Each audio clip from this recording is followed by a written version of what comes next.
पांडुरंगाला साकडं घालू, लवकरात लवकर पाऊस पडू दे आणि पाऊस जर चांगल्या प्रकारचा झाला आपल्याला इतर ठिकाणी आपले जे तलाव आहेत आपल्या तलावामध्ये आपल्याला पाणी भरता येत, तलावात नेहमीप्रमाणे आपल्याला तलाव भरता येत. तुम्ही ते सेवक आकृती बंद तयार करा अशी सूचना दिलेली आहे. त्यामुळे निश्चित प्रकारे आता जो सेवकांचं होईल त्या बाबतीमध्ये सर्वांना विश्वासात घेऊन हा आकृतीबंध तयार केला जात आहे आणि त्यामध्ये सर्वांचं समाधान होईल. खरे की सोलापूर जिल्हा म्हणण्यापेक्षा मराठवाडा असेल, सोलापूर असेल, पुणे जिल्ह्यातला आमचा पूर्व भाग असेल, या अनेक भागामध्ये काय सांगलीतला काय कोपऱ्यातला भाग आहे, सोलापूर मध्ये पाऊस झालेला नाही. काही ठिकाणी पाऊस जादा झालेला आहे, काही ठिकाणी पाऊस कमी झालेला आहे. या बाबतीमध्ये आता आपण वाट पाहतोय की पाऊस लवकरात लवकर पडावा. धरणं तर सगळी 100% भरलेली आहे. म्हणजे कॅनल चालू आहे, कॅनल तर तेवढेच आहे. त्यामुळं शेतकऱ्यांची मागणी वरच्या फाट्याला पाणी लगेच द्या, काही लोकांची खालच्या फाट्याला पाणी द्या. कॅनल तर आपल्याला मोठा करता येत नाही आणि धरणामध्ये पाणी आहे, परंतु शेवटी आपल्या कॅनलची कॅपॅसिटी कमी असल्यामुळं पाण्याच्या बाबतीमध्ये शेतकऱ्यांना अडचणी ह्या येत आहेत.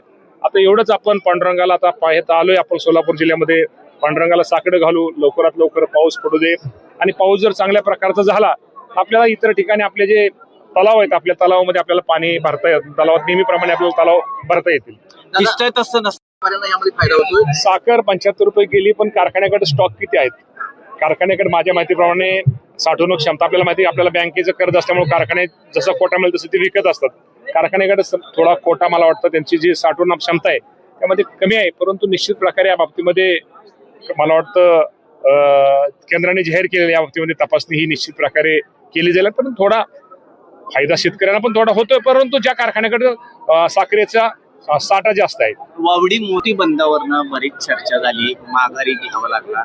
काय नक्की कारण आहे आणि आता काय त्याच्यावर पुढे? आकृती बंदाच्या बाबतीमध्ये आपल्या सगळ्यांना माहित आहे की खरं तर आकृती बंद 17 वर्षानंतर पहिल्यांदा झाला आणि आपलं म्हणणं बरोबर आहे की आमच्या कृषी अधिकाऱ्यांच्या बाबतीमध्ये थोडं जरा काही अधिकाऱ्यांना, काही संघटनेच्या लोकांना, कार्यकर्त्यांना विश्वासात घेणं गरजेचं होतं.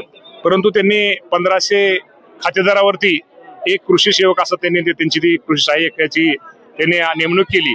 खरं तर आपल्याला माहिती आहे आपल्या भागात ठीक आहे, परंतु विदर्भ, मराठवाडा, कोकण, काही भागामध्ये आपल्याला माहिती आहे डोंगराळ भागामध्ये की संख्या ग्राहक म्हणजे संख्या एकच शेतकऱ्याची संख्या त्यामुळे तिथं ती सेवकांची संख्या तिथं कृषी सेवकांची तिथं कमी झाली. त्यामुळे खरं तर तो उद्रेक सगळ्या सेवकांचा होता आणि काही ठिकाणी जादा आणि काही ठिकाणी कमी अशी सेवकांची आकृतीबंधामध्ये संख्या झाली होती.